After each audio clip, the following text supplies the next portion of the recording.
apa yang kita alami, kita rasakan penderitaan itu bagian dari penggugur dosa.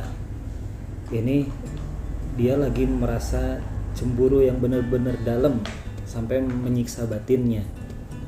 Tapi ini kayaknya cemburu sama seseorang. Ini termasuk penggugur dosa nggak nih? Bisa disikapi sebagai siksaan batin yang menggugurkan dosa. Yang menggugurkan dosa itu adalah ujian dari Allah. Tapi kalau penyakit hati itu bukan menggugurkan dosa. Itu penyakit amradul qulub, di antara penyakit hati, sehingga dia harus tazkiyatun nufus. Cara tazkiyatun nufus itu kayak mengobati jiwa dan hati dia dengan amal-amal soleh. Misalnya tazkiyatun nufus ngobatin hatinya dengan ala bidzikrillah tatmainnul qulub, dengan mengingat Allah, dengan zikir hatinya jadi tenang. Terus juga innas sholata tanhal fahsya'i wal munkar, salat itu mencegah dari fahsya dan munkar. Salah satu di antara fahsya itu amradul qulub, penyakit hati. Terus apalagi ya yang tazkiyatun nufus tuh, istighfar itu juga tazkiyatun nufus. Baca Quran itu juga tazkiyatun nufus, karena dia syifaun lima fis sudur, obat untuk penyakit di dalam hati. Itu bukan soal ujian sebagai penggugur dosa, dia sedang punya masalah amradul qulub, penyakit hati yang harus dia beresin, yang harus dia obatin. Jadi persepsinya bukan ini ujian dari Allah lah, semoga menggugurkan dosa saya. Tergantung ya.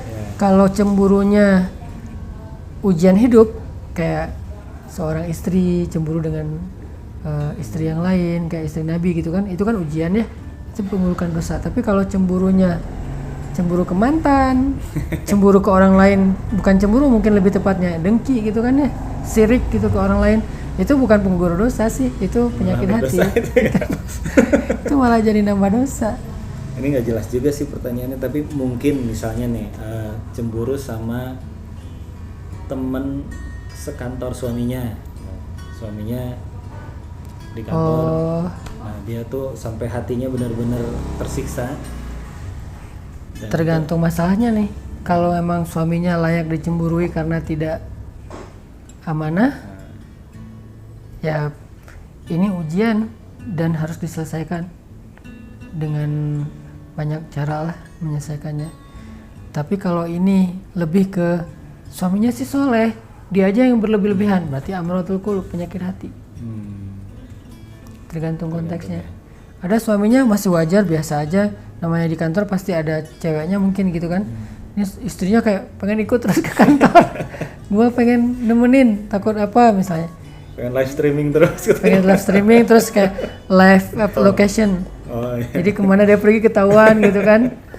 Kan itu bisa 1 hour, 2 hours gitu kan ya. Jadi dia udah selesai nih 2 jam, live lagi. Pengen tahu kamu ke mall mana. Enggak gitu-gitu amat juga sih. Kecuali kalau suaminya emang enggak fair.